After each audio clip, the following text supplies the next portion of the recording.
உன்னைத்தான் ஆசைகளில் நீராட்டும். எனக்கும் உனக்கும் இருக்கும் நெருக்கம் இளமை தொடங்கி முதுமை வரைக்கும்.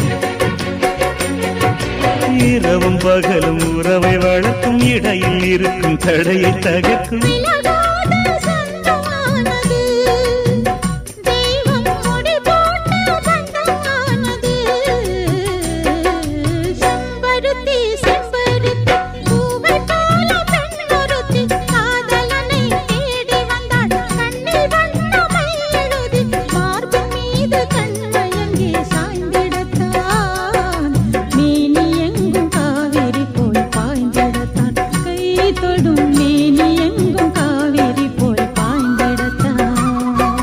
செம்பருத்தி செம்பருத்தி பூவை போல பெண்ணொருத்தி